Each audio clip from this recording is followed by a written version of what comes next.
The Hockey Hall of Fame class was announced the other day, and yet again, Rod Brind'Amour has been snubbed from the Hall of Fame induction class. We will speculate as to why in this episode of Locked On Hurricanes. Your Locked On Hurricanes, your daily podcast on the Carolina Hurricanes. Part of the Locked On Podcast Network. Your team every day.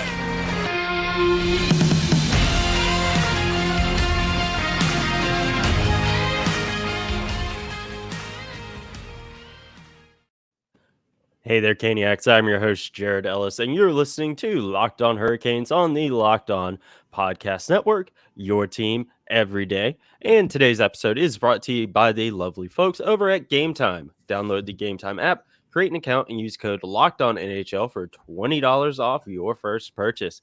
And I'm joined once again, as always, by my co-host, Andrew Schnittker. How are you doing this Friday morning, Andrew? Doing great. It's great to be back. We've got some technical difficulties, no fault of either of our own, behind us, and we are just excited to be back with you guys. Yes, very excited. And we have a lot to talk about today because, we've been talking a little bit, messaging each other back and forth about the Hockey Hall of Fame class and who all was inducted, who all was not inducted. And for the 10th straight year, Rod Brind'Amour has been snubbed yet again from the Hockey Hall of Fame class. And it's become like a tradition for Hurricanes fans of that comes out. Does Rod get in this year? Nope. And everything just melts down. Yeah, I mean, it's, certainly never expected him to be a first ballot Hall of Famer. Yeah. But as the years have gone along and you look at some of the other people that have gotten in, like last year, the Sedins and Daniel Alfredsson got in. Now, I'm not here to disparage any of those players. I absolutely loved watching all three of them play. Henrik and Daniel Sedin, Daniel Alfredsson, some of my favorite non-Canes players in the NHL when they played. You look at their stats. I mean, Rod Brind'Amour's are similar, if not better. None of them won a Stanley Cup. Rod Brind'Amour won a Stanley Cup. The Sedins had, the Sedins peak seasons. Like they had seasons of leading the NHL in points, goals. One, I think at least one of them, if not both of them, won at least one Hart Trophy. So they have a good bit more hardware than Rod with his 2 Selke trophies. But I mean, really, I'm not here saying they don't deserve to be in the Hall of Fame. I'm just saying, like, if they're in, I think Rod should be in. You look at this year. I think what did they say? They said before this year, there are 13 goalies in the Hall of Fame. We put 3 of them in at one time instead of, and it's not just Rod Brind'Amour. Yeah. I mean, Alex Mogilny is just as, it's just as much, if not more ridiculous that he's not in at this point. I think Patrick Elias probably should have gotten in this year. I mean, you look at it, somebody did like a thing.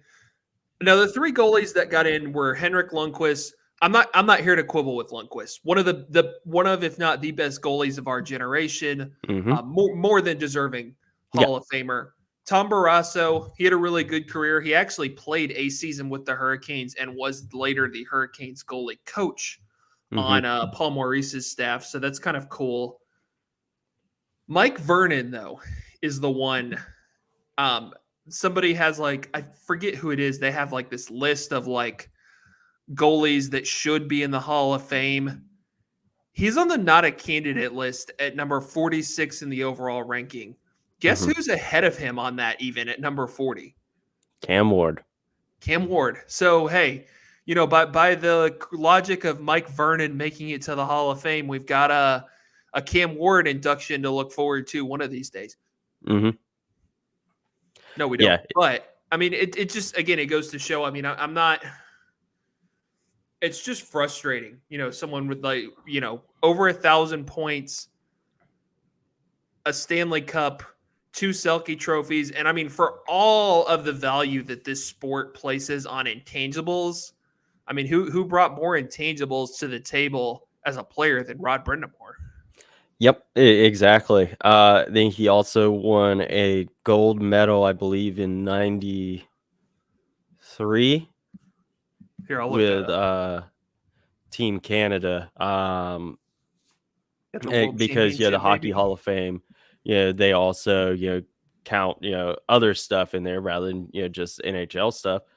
And then you have that, and it's just really, really frustrating the fact that he's continuing to get overlooked year after year after year after year. Because you look at, like you said, some of the folks that are getting in and are in, and he's not. It's just like what the heck. And yeah, it's getting harder and harder to justify every year, because you look at the folks that are getting in, and you know and their stats, and Brind'Amour having comparable or better, and then just you listen to analysts, on let it be NHL Network, ESPN, whatever, they're talking about this stuff leading up to it, and everyone's like, yeah, he should be a no-brainer to get in. He should have already been in. Class gets announced, he's not on the list. And then you also like go through comments on posts of leading up to who's gonna finally get in this year. Rod Brind'Amour is always one of the top mentioned guys, and it just I don't get it at this point. Yeah, I mean, I really don't either. I do think that there's still hope for Yeah, him to get in, because there's certainly people who have waited longer than him. yeah, But yeah, I mean, I don't know. I mean, maybe he gets in as a builder one day for everything that he's done as to help grow the game of hockey in North Carolina. Maybe he gets in as a coach, years and decades from now, especially if he wins a cup or two, at least as a coach, and continues on the track that he's on right now. But the bottom line is he deserves to be in as a player. yeah. I 100% agree. And you look at some other guys that have history with the Canes that are going to be eligible sooner rather than later. Like the way you mentioned Cam Ward already. Then you had Okay, Justin Williams. let's get that out of the way. Cam Ward is not a Hall of Famer. Yeah, yes, I agree. But you're looking at who's getting in. You never know. Um, Anything to keep Rod out, I guess. But you also Justin Williams, he'll be eligible here in, I believe, another year or two. Again, I don't he's a Hall of Very Good. He's a Hurricanes Hall of Yeah, Famer, but not a I hockey Hall of Famer. I think a Hall of Very Good concept is created for a player like Justin Williams. He He's a had, team Hall I of mean, Famer. yeah. Now we can look. The one thing about Justin Williams is he has what? Three Stanley Cups, a Conn Smythe. So he has that side of it, but 797 points in 1,264 career games. That's probably not going to cut. I mean, you look at him. He only had one season. It was the 05-06 season with the Hurricanes of more than 70 points. Probably not quite going to cut it for the Hall, I would think. Especially if a guy like Rod Brind'Amour is not in. I mean, if Rod's not a Hall of Famer, Justin Williams certainly isn't. Yeah, I agree. And then you figure Eric Stahl, he'll probably be calling it here in the next year or two. He's another guy that it's like, does he I get think in before Rod? I don't know about before Rod. I think Eric's got. I almost call it I don't know. He's got over 1,000 points. He's a triple Gold Club member. He has that like at his peak, 100-point season. 1, 2, 3, 4, 5, 6, 7 seasons of at least 70 points, plus the lockout season when he basically scored at a 90-point pace. One of the better centers in the game. kind of a toss-up for me. The thing that I think might hurt Eric is the triple gold club is going to help him a lot, but he doesn't really have any. Correct me. He doesn't really have any individual awards. Yeah. But so based on the bottom line here is who knows. I mean, I try to figure out the criteria that they use, but then it's like use it for some guys, but not others. So yeah, exactly. And we're going to continue to try to figure out why Rod Brind'Amour was snubbed from the Hockey Hall of Fame again right after this quick break, folks. Now, folks, bird dogs make you look good. Bird dog stretched khaki shorts are designed to fit slimmer through the thigh and leg, giving you a truly sculpted look. Bird dog shorts do exactly the same thing as Lululemon, but fit way better. They fit better than regular shorts that are made of stiff, restricting cotton. Bird dogs fix this issue by inventing cloud knit fabric that looks just like khaki but stretches so you get a way slimmer fit without having to sacrifice movement. Bird Dogs uses anti-stink sweat wicking fabric that keeps you cool and dry all day long. I wear mine all the time and they are extremely, extremely comfortable. So right now you can go to birddogs.com/lockedonnhl for a free Yeti-style tumbler with your order. I'm drinking out of mine right now. It keeps your drinks nice and cold, and also if you're clumsy and you happen to knock it off your second floor balcony, it holds up. And so there's that for you as well. And so again, that's birddogs.com/lockedonnhl for a free Yeti style tumbler. You won't want to take your bird dogs off, we promise you. Now, getting back into Rod Brind'Amour and why he was snubbed from the Hockey Hall of Fame yet again. Like I said at the top episode, we were talking a lot about this over the past few days as to why, because it really just doesn't make sense in terms of a stat perspective. And it's gotten to the point where it's like some of the folks that were continuing to get snubbed from the Rock and Roll Hall of Fame, you think he just made someone mad. And someone on the selection committee, you gotta imagine like he's just made someone mad over the years. He's not one to really mince words a whole lot. He's pretty straight and to the point. And it's getting to that point where it's just like stat wise it doesn't make sense anymore. You kind of feel like someone he may have made someone mad over the years.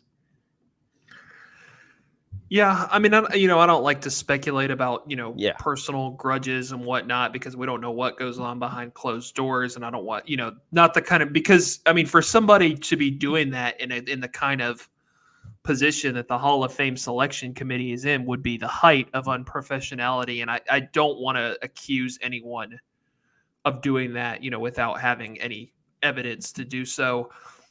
The one other thing I would say, I talked about like the Sedin's peak seasons, like, 100 point, 90 point, but like you look at Rod, I mean, he's got a 7, earlier in his career. I guess I didn't even realize early in his career with the Flyers, he had a 97 point season, 77, 86, 87. Mm-hmm. When he first 70 for the Hurricanes and 82 for the Hurricanes in his third to last season, obviously tailed off his last few seasons with the Hurricanes. Yeah. But yeah, I mean, we can keep going over it, the stats, the Stanley Cup, the Selkies, but I would think that criteria would be enough. Yeah, and it's getting to the point where what do you think that it will take for Rod to finally get in? Because like you said at the top of the episode, he wasn't a first ballot Hall of Famer. He's not Sidney Crosby, Wayne Gretzky, Alex Ovechkin, anything like that. Where or Henrik Lundqvist, like no doubt first ballot Hall of Famer. But again, it's been 10 years now. What do you think just has to give? Because you see the sentiment online on these sports channels, everyone is like, yeah, he's a Hall of Famer. Look, they list, everything we have already, in terms of stat wise, the intangibles he brought to, you know, the Flyers, the Hurricanes, obviously, with the Blues, very early on in his career as well. And it's just in how hockey values that stuff. What do you think it's going to take at this point? Because, Well, year after year, you look again, like we said, excuse me, look at the guys that are getting in, the guys that are remaining that are still not in. It, like we keep saying, it's getting harder and harder to justify year after year.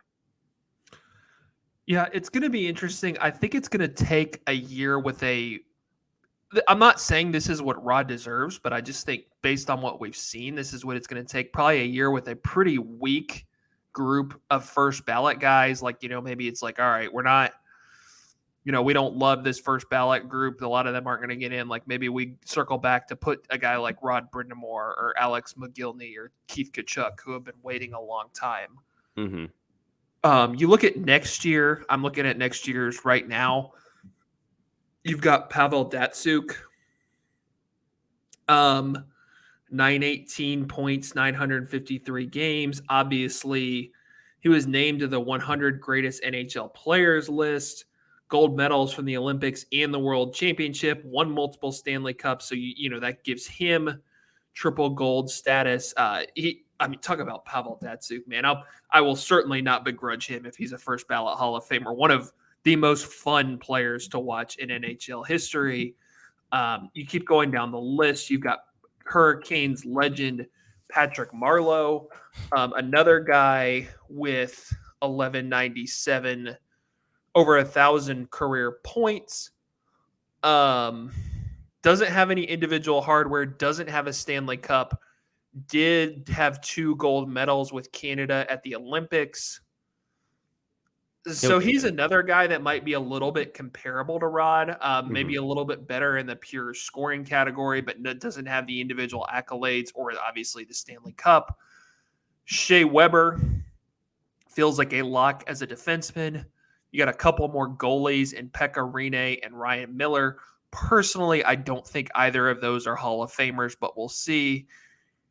And then Ilya Kovalchuk is the other one who kind of feels like a no-brainer. So I don't know. Next year, if you figure Datsyuk, Weber, Kovalchuk probably get in, I would probably just tell you guys right now not to have high hopes for Rod next year.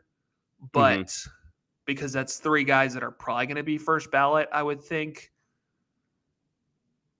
But I don't know. I mean, that's what I'm saying. I mean, I think you got to look at a year where there's a relatively weak group of first ballot guys, because that's when the Hall tends to circle back to more, holdover guy. But I mean, like, that's kind of what we had this year. I mean, guys like Barrasso, Vernon, Pierre Turgeon, they've been eligible for a while. So, but I think it's going to take another year or years like that where you don't have a bunch of obvious first ballot candidates and they're kind of circling back to, all right, here, where are some guys, that have been waiting a while that we've passed over that maybe now it's their time. Yeah, I think that's fair. I really do,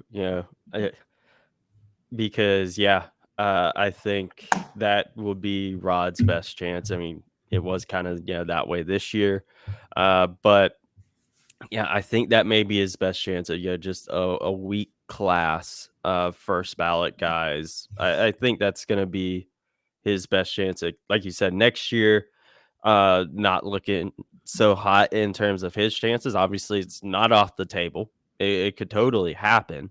But the year after, I think may be a little weak. But I'm not 100% sure. The 25 class.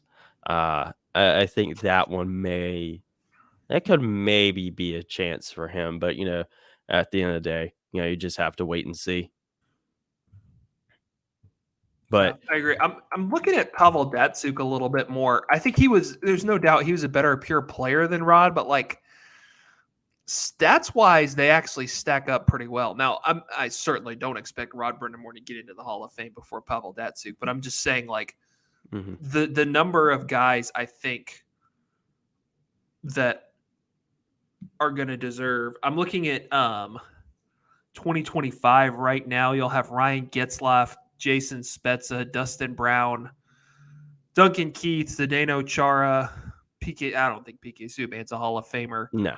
I don't think he had some excellent years, but I don't know that he quite sustained it over a long enough period to get in. I agree. Loved watching him play. I don't know, 2025, maybe you could be right. Cause I'm not going to keep like digging into each individual player who might be eligible against Rod because we'd be here all day. But like just on paper, like looking at him against guys like Getzlaff, Dustin Brown, that could be a possibility, I would think.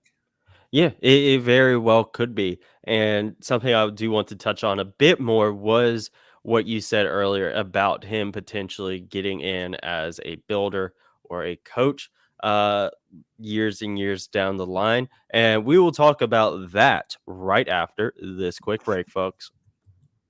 Now, folks, buying tickets to your favorite events shouldn't be stressful. Gametime is the fast and easy way to buy tickets for all of the sports, music, comedy, and theater near you. With killer deals on last minute tickets and their best price guarantee, you can stop stressing over the tickets and start getting hyped for the fun you'll have. Forget planning months in advance. Gametime has deals on tickets right up to the day of the event. So if you don't know you're going to be off work and you end up being off work and there's a concert you want to go to or a baseball game, Gametime has you covered.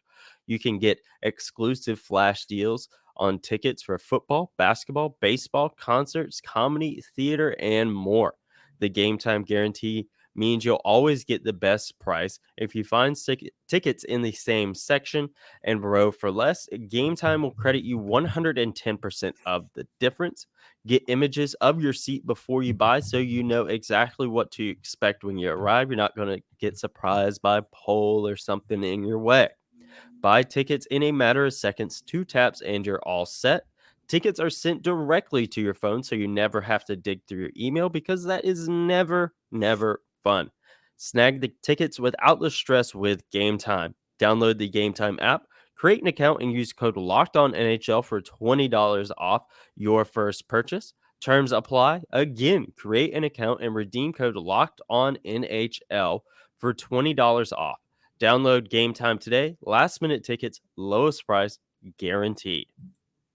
Now, something you mentioned earlier, Andrew, and I'd seen a few other folks mention it online as well, is years from now, when Rod has hung it up as a coach, of him getting in as a coach and builder.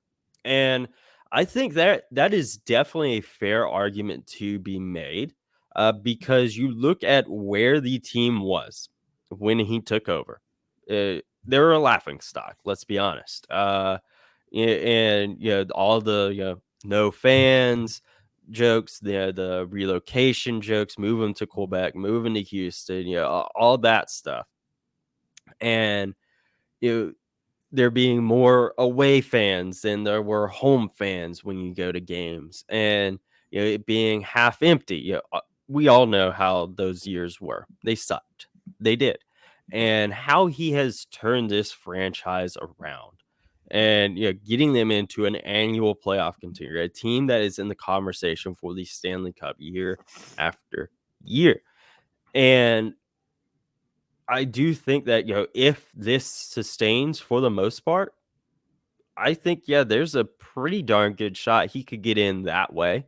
I do think, like you said earlier, getting a Stanley Cup or two as a coach will really, really help that out. I know all-star, game, stuff is kind of, whatever, but, he's coached 2 of them already, and he's only been a head coach now for 5 whole seasons. I think that's pretty darn good.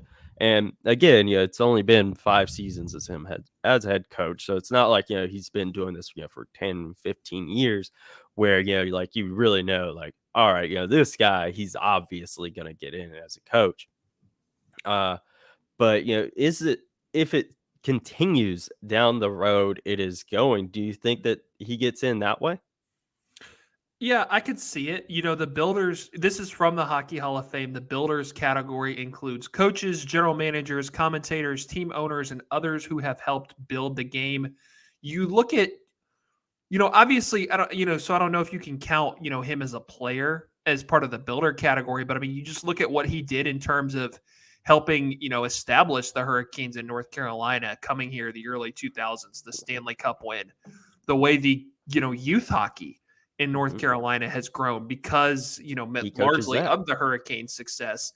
You look at getting to a point where they're relevant nationally, where they're a consistent playoff team, where they have a stadium series game in Raleigh. I mean, who could ever have imagined that? And he would be furious probably if I said this to his face in a press conference. But one of the probably top 3 people who deserves the most credit in getting it so there actually could be something like that here is Rod Brind'Amour. You look at, just purely his numbers as a head coach. He's coached 370 games. So actually that's something cool. Next year at some point in like November, December, he'll coach his 400th NHL game.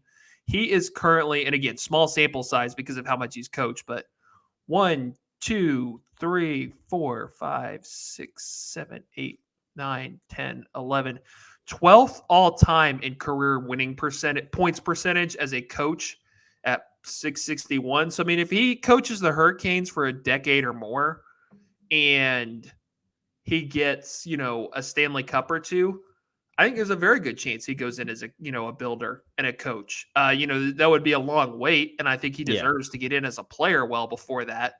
It's actually funny. You Google, like I Googled, to find the specific definition of the builder category. There's like a list of commonly searched questions under it. It's what are builders in hockey? What are the requirements for Hockey Hall of Fame? And then the third one is why isn't Rod Brind'Amour in the Hall of Fame? So there you go. Yeah, it's. I definitely think that is a real possibility of him getting in as a builder years from now.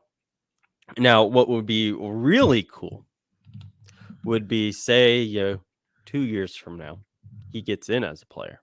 Then 15, 20 years from now, he gets in as a builder and being a 2-time Hall of Famer. That would be pretty darn cool if that were to happen for Rod. I don't know if there are any 2-time hockey I Hall don't of know. Famers.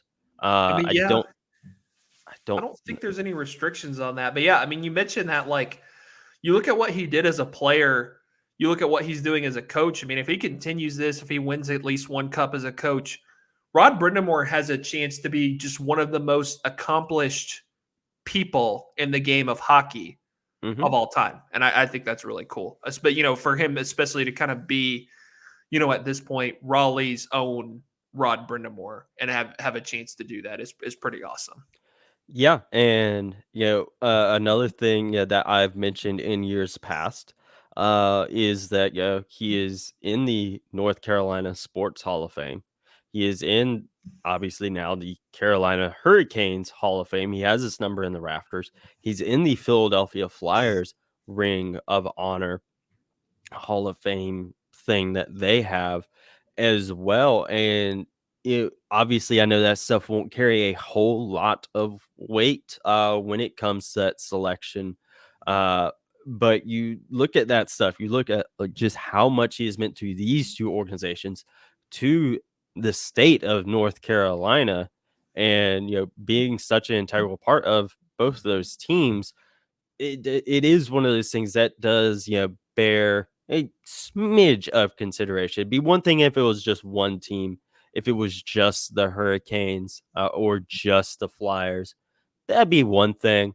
But the fact that he's in 2 different teams Hall of Fames in a state's Hall of Fame, that's also something that is pretty darn cool as well. Yeah, no, definitely. And I think, if you're a person in North Carolina and you've never had a chance to go check out the Sports Hall of Fame in the North Carolina, first of all, the North Carolina Museum of history downtown Raleigh. It's just a really, really cool place. There's a ton of cool stuff in there, but Mhm. definitely the North Carolina Sports Hall of Fame is worth checking out. Yeah, I agree, and, you were talking about the builders as well, before we go, one guy I do wanna touch on that is 110% going to get in as a builder because you mentioned commentators. It's John Forsland. He is Absolutely. he is a lock. He is 110% getting in. Well, it's really cool when you look at him and what he's done in his career now because, he was the Hurricanes play-by-play man when they moved here from Hartford, and then Mhm, he ends up becoming the first TV play-by-play man in Seattle Kraken history. So, those guys are important because not everybody's going to games. When you talk about building a new fan base, you're thinking about watching on TV as well.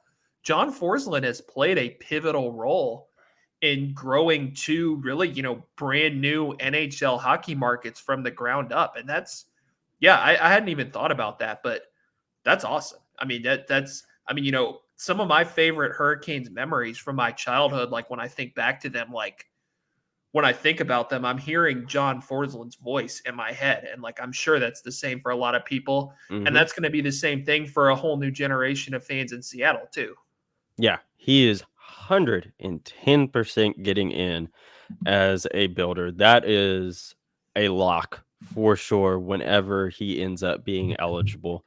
Yeah, that's a lock. He's obviously getting in that way. If the Hurricanes decide to expand their criteria for a Hurricanes Hall of Fame, he's getting into that as well. Yeah. That's pretty much a lock. But yeah, folks, that get into the Hurricanes Hall of Fame, that's going to be a conversation for another day because before we know it, we're going to be knowing the next inductee of the Hurricanes Hall of Fame. We will talk about that in a future episode. So make sure you are following Locked on Hurricanes on Twitter at LO_Hurricanes, myself on Twitter at Jared Ellis _96, and following Andrew on Twitter at ASchnitt53 with the Jeff Skinner shout out there, a guy who will not get in the Hockey Hall of Fame.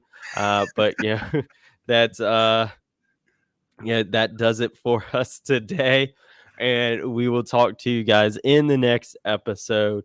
And as always, let's go Canes, and Rod Brind'Amour needs to be in the Hockey Hall of Fame.